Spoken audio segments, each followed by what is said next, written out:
Nous avons travaillé pendant 2 ans sur ce projet pour la Fondation Heredium. Et j'ai eu la chance de visiter le bâtiment lors de ma dernière présence en Corée pour mon exposition à la Galerie Perrotin. Et donc, on a travaillé sur 2 niveaux complètement différents, mais en même temps avec des similarités. Comme souvent dans mon travail, le projet repose sur un film. Donc, on a le film Orchid Island dans un niveau et le film Artificialis dans un autre niveau. Donc, la pratique du film est quelque chose qui revient dans chaque projet pour à chaque fois initier de nouveaux chapitres. Et donc, Artificialis, c'est un film qui a été créé pour une exposition au musée d'Orsay. Et cette exposition, elle faisait suite au confinement. Artificialis, c'est un projet qui accompagne une exposition plus transversale, plus historique du musée d'Orsay, qui traite la question de la nature et de l'invention du concept de nature et du fait que la nature, c'est une donnée culturelle. L'opposition nature-culture est une donnée culturelle. Et donc, l'exposition montrait quelles étaient les représentations qui avaient accompagné justement ce concept de nature. Et ça parcourait aussi les théories autour de Darwin et de l'évolution. Et donc, toutes les représentations qui partent de représentations très religieuses jusqu'à des représentations quasi scientifiques, en passant par certaines explorations en Amérique du Sud, par exemple, où souvent les explorations, les expéditions étaient accompagnées par des graveurs, par des peintres, par exemple pour Humboldt ou d'autres explorateurs. Et donc, moi, mon projet Artificialis, c'était de créer une vision du futur de cette question, de la nature. Et donc, j'ai choisi de travailler sur l'ambiguïté aujourd'hui entre ce qui pourrait être créé par l'homme et ce qui aurait été aussi modifié pendant des siècles. Et donc, j'ai choisi des paysages qui ne permettent pas vraiment de savoir si ce sont des paysages artificiels ou naturels. Et donc, j'avais envie de travailler cette ambiguïté-là et de faire comme un voyage spectral dans lequel on traverse différentes zones du monde et différents univers aussi, dont certains qui sont complètement virtuels et digitaux. Donc, dans ce film, on voit par exemple des images qui sont produites à l'aide de scanners lidar, de la forêt en Amazonie, du pôle Nord, de différents endroits dans le monde. La particularité de ce film aussi, c'est qu'il a été tourné, il a été monté et créé sans tournage. Je devais préparer ce film pendant le confinement et donc j'avais commencé un repérage en utilisant des banques de données dans lesquelles j'avais prélevé beaucoup trop d'endroits. Beaucoup de lieux m'intéressaient parce qu'ils offraient cette qualité d'ambiguïté que je cherchais. Et quelque part, c'est venu très naturellement. J'aurais pu attendre pour tourner, mais je me suis dit que ce serait intéressant de composer un film, comme en plus ça rejoignait mon sujet sur la virtualité et sur le côté artificiel, de ne pas faire de tournage et donc de ne travailler qu'à partir de banques de données. Donc j'ai acheté les droits sur certaines images et j'ai acheté les droits aussi sur des scanners dont je parlais avant pour composer des images à partir de tout ça. Donc ça c'est le projet Artificialis qui est comme une espèce de montage très morcelé où on passe de Yellowstone au pôle Nord à un feu dans une forêt dans la jungle, à une installation aussi en Russie, à un télescope en Amérique du Sud. C'est vraiment un collage où on passe de différents statuts d'image et de différentes localisations. Et c'est Warren Ellis qui a composé la musique autour de ce projet. Et donc, il y a vraiment aussi un collage musical qui fait que Voilà, on est dans une forme de voyage, d'itinéraire à travers ce qu'est ce monde d'aujourd'hui post-anthropocène, où d'une certaine manière, on voit qu'il n'est plus vraiment possible de distinguer. Il y a certains paysages qui ont l'air complètement fictionnels, comme par exemple une zone avec du soufre en Éthiopie, me semble. Donc c'est vraiment un paysage qui a l'air comme une peinture, comme une création 3D, avec des couleurs très vives, ou bien d'autres endroits, notamment Yellowstone, où on a l'impression d'avoir une image qui a été retravaillée. Pour complexifier tout cela, en plus, j'ai créé des phénomènes qui, en fait, symbolisent et aident à visualiser ces changements du monde d'aujourd'hui. Et donc, on a d'énormes feux qui sont comme des torchères qui apparaissent sur la banquise. Il y a des couleurs qui s'ajoutent dans l'eau. Et donc, il y a aussi des fleurs qui ont été doublées et qui ont été scannées. Et donc, ce sont des fleurs du futur. Et ça, c'était le début de cette série Futur Herbarium, qui est une série qui représente des fleurs imaginaires, des espèces imaginaires de fleurs du futur.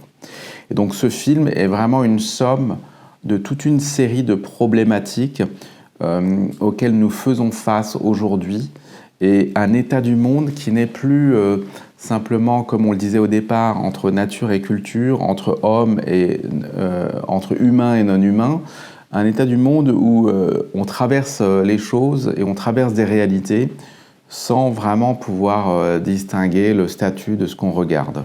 Donc voilà, ça c'est pour le film Artificialis. Souvent dans mon travail viennent des objets qui accompagnent les films et qui donnent l'impression de traverser l'écran et de sortir de l'image et qui créent un effet de déjà-vu. Donc de ce film Artificialis naissent par exemple des peintures de ma série Studies into the Past. Et donc ces peintures représentent des phénomènes qu'on peut voir dans les films, notamment ces énormes feux sur la banquise qui peuvent apparaître dans d'autres décors. Et ces peintures localisent dans l'histoire et dans le passé ces phénomènes et donc me permettent moi de parler de sujets qui sont parfois les sujets de notre monde contemporain, mais en introduisant une distance et un décalage temporel.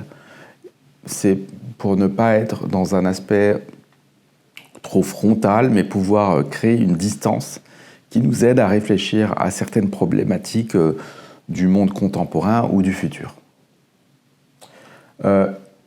Tout de suite, je parle du deuxième film, c'est Orchid Island. Donc Orchid Island, c'est un film beaucoup plus, on va dire, harmonieux d'une certaine manière, puisque il n'y a qu'un endroit qui est filmé, c'est Taïwan.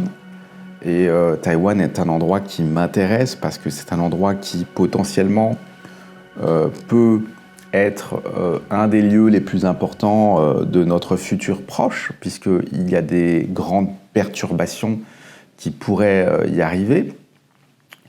Donc ça, c'est une couche dans le projet Orchid Island qui m'intéresse.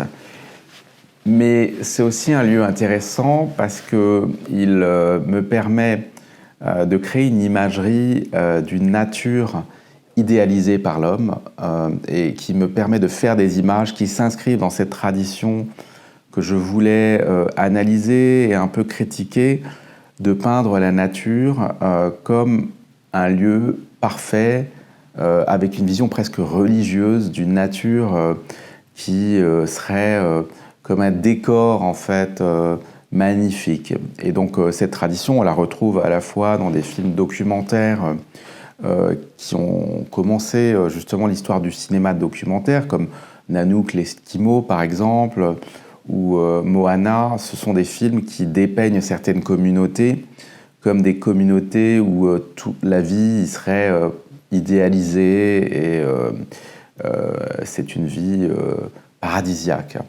Et donc, de manière parallèle, dans l'histoire de la peinture, toutes les peintures d'exploration qu'on peut voir, ou bien toutes les peintures de Church et de toute cette tradition de l'Hudson River, dépeignent la nature à nouveau de manière très cinématographique, mais aussi très idéalisée, Et donc, ce rectangle que l'on aperçoit dans Orchid Island vient créer une perturbation et vient créer un objet étrange dont on ne connaît pas vraiment le statut, la provenance et la nature, mais qui questionne, comme de manière abstraite, l'image sur laquelle le rectangle vient apparaître. Et donc ça s'inscrit dans ma volonté et dans mon projet de créer un vocabulaire de formes imaginaires qui permettent de cristalliser certaines questions et d'interroger le spectateur face à ce qu'il voit. Et donc ce rectangle vient interroger ces représentations de ces natures et de ces paysages qui sont comme des paysages purs et paradisiaques. Et le rectangle pourrait être lié aux menaces actuelles, pourrait être lié à l'environnement, pourrait être lié à des questions écologiques. Il y a plusieurs réponses possibles. Et évidemment, c'est un geste que j'ai souvent dans mon travail, c'est il n'y a pas une seule lecture, mais plusieurs lectures. À nouveau, ce rectangle donne lieu à des représentations, à des peintures, à différentes œuvres qui accompagnent le film Orchid Island. Pour moi, cette exposition en Corée, elle s'inscrit dans une relation très spéciale avec la Corée, puisque dès la fin de mes études aux Beaux-Arts de Paris, j'ai pu exposer à la Biennale de Busan, et ça c'était en 2004. Et donc, puis se sont succédées différentes expositions, dont celle au Jeonnam Museum, ou NMCA aussi à Séoul, un projet aussi avec le musée Leum à Séoul. Et donc, j'ai eu la chance aussi de participer à la Biennale de Gwangju. Donc, et j'ai fait différentes expositions avec la Galerie Perrotin également. Je pense qu'il y a une relation un peu particulière entre mon travail et la Corée et le public coréen, qui est peut-être presque plus sensible qu'un public européen. Et moi, ce que j'ai toujours aimé en Corée, c'est ce rapport entre l'histoire et le futur. C'est exactement mes sujets. C'est-à-dire que l'histoire et la tradition m'intéressent, mais en même temps, la science-fiction et la science m'intéressent également. Et les croyances m'intéressent, mais en même temps, les théories scientifiques novatrices m'intéressent également. Et donc, mon travail, c'est une oscillation permanente à la frontière de certains territoires. Et donc, en Corée, je trouve que c'est très intéressant parce qu'on a à la fois un contact avec l'animisme, le chamanisme, et en même temps avec une science à la pointe, des chercheurs à la pointe. Et c'est ce passage de l'un à l'autre qui m'intéresse et qui fait aussi que je pense que le public appréhende mon travail exactement dans la direction qui est celle que j'essaye d'avoir, c'est-à-dire un endroit où on peut à la fois avoir une peinture de catastrophe comme on en voit dans l'exposition, qui fait référence à Fra Angelico ou à des primitifs italiens ou au livre des miracles, et en même temps voir ces fleurs du futur avec la série Futur Herbarium et des imageries scientifiques grâce au lidar qu'on peut voir dans le film Artificialis. Donc moi j'aime beaucoup passer de l'un à l'autre et créer ces ponts entre le passé et le futur, créer ces ponts aussi entre des techniques très anciennes mais que j'essaye de détourner et des outils très scientifiques que j'utilise. Et donc je trouve que ça c'est le rôle de l'artiste, à la fois d'être informé et d'être curieux de ce qui se passe dans le monde autour de lui, mais de pouvoir avoir une mobilité entre l'histoire, le présent et le futur. Et donc ces voyages, d'ailleurs mon dernier catalogue s'appelle Time Travel, donc ces voyages dans le temps sont à la base de mon travail, beaucoup plus qu'un goût pour l'histoire. En fait, c'est plus l'histoire et les fonds de peinture que j'utilise qui sont comme des marqueurs historiques pour montrer aux spectateurs qu'on est en train de voyager à travers les époques. Et que selon certaines théories scientifiques, il serait peut-être possible un jour d'être à deux endroits en même temps et de pouvoir passer d'une époque à une autre. Et donc c'est pour ça que dans l'exposition, on va voir des œuvres assez futuristes et des œuvres qui ont l'air de venir d'une autre époque, en fait.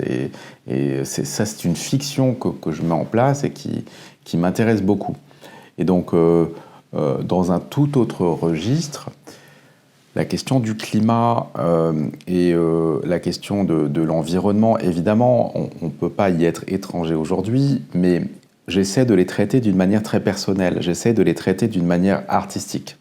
Et j'essaie d'utiliser mon travail pour créer des machines à se représenter le monde et des machines qui nous permettent de voir et de comprendre les choses, mais à un autre niveau, plus sensoriel, plus artistique qu'à un niveau informatif. Parce que sur ce niveau-là, évidemment, on est déjà abreuvé d'informations. Et donc, moi, ce que j'essaye, c'est de créer des moments de révélation ou plus subliminaux ou plus inconscients, où on est remué par quelque chose mais qu'on ne comprend pas complètement. Et donc je préfère, pour parler de ce type de questions, faire un rectangle qui va rester mystérieux ou faire deux soleils qui vont rester étranges que de vouloir faire en sorte qu'il y ait un mode d'emploi pour mon travail et qu'on comprenne tout de suite. Pour moi, l'art, c'est plutôt quelque chose qui installe une expérience qu'une réponse. Et donc, c'est cette expérience que je veux proposer à travers cette exposition. Dans l'exposition, on voit par exemple cette série de nuages en cuivre.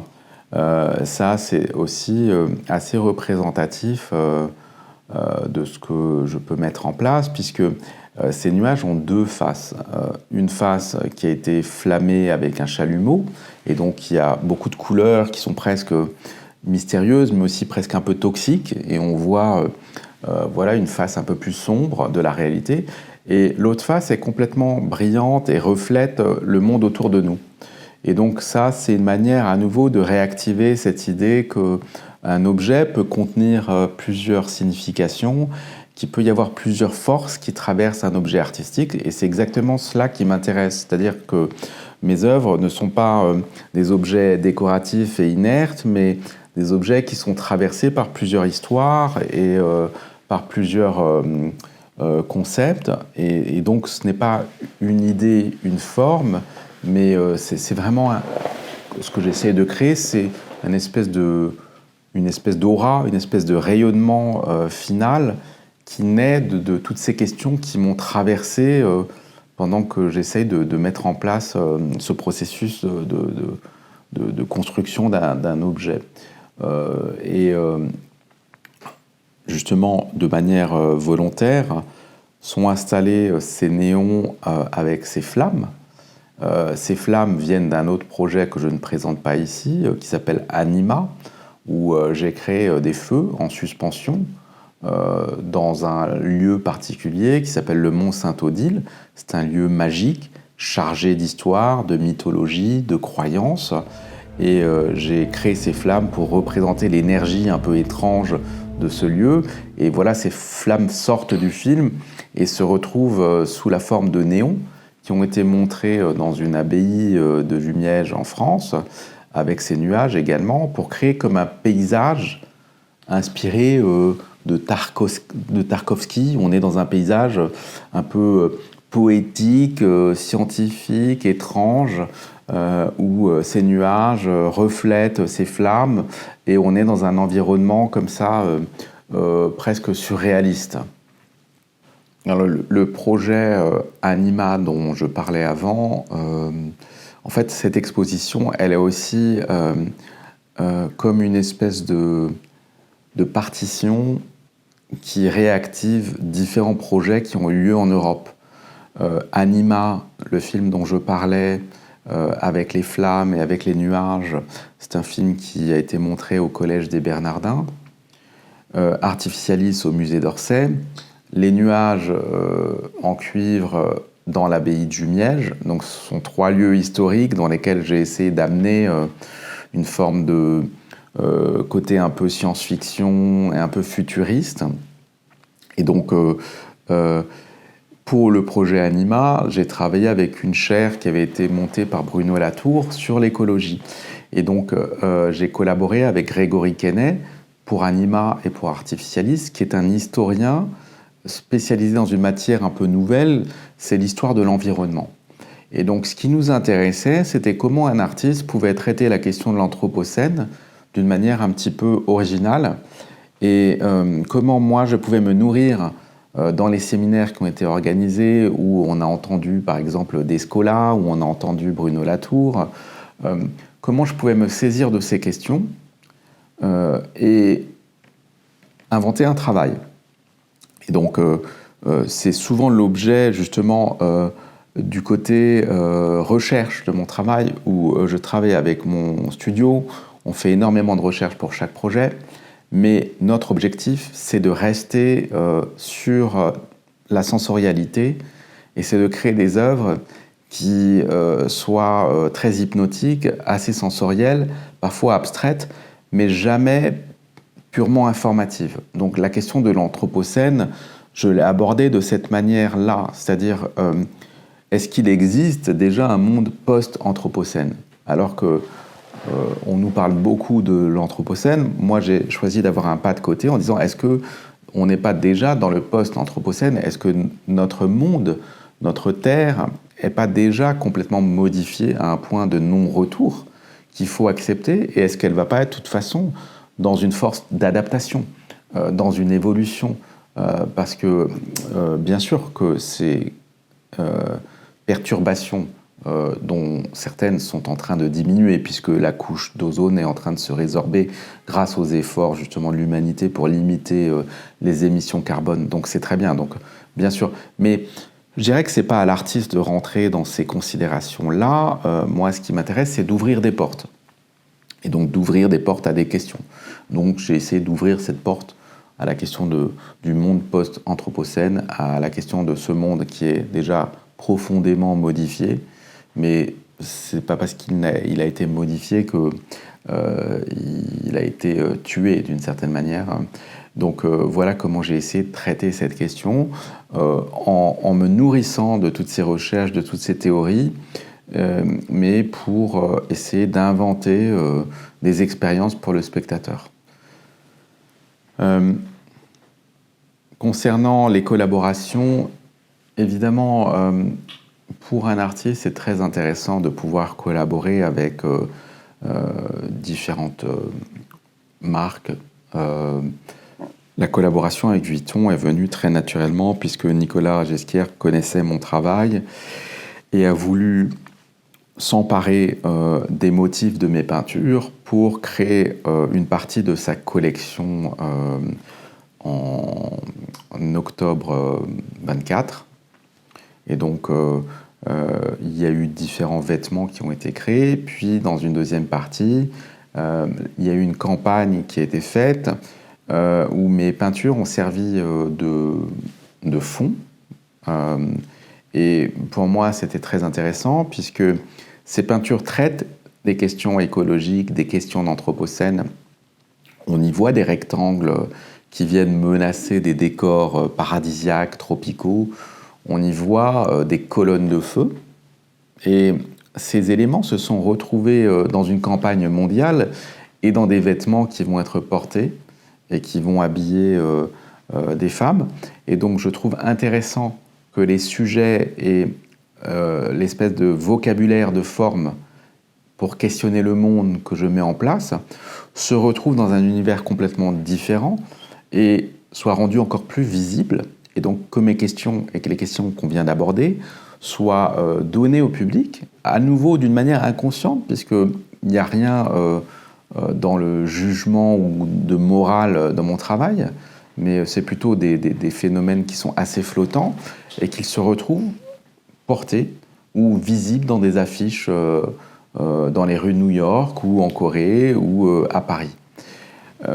J'ai fait une autre collaboration avec Bulgari où j'ai choisi d'utiliser la montre comme un instrument scientifique qui pourrait capturer un phénomène. Et donc on voit un nuage irisé un nuage iridescent, ce qui est un phénomène qui existe réellement, et on le voit à l'intérieur du cadran. Et donc, pour moi, c'était encore une fois une occasion de faire qu'un de ces phénomènes que je montre dans mon travail se retrouve porté sur un poignet. Et donc, c'est juste un transfert, en fait, entre un milieu et un autre. Et je trouve ça très intéressant parce que ça permet de toucher un autre public et ça permet de rendre le travail encore plus visible.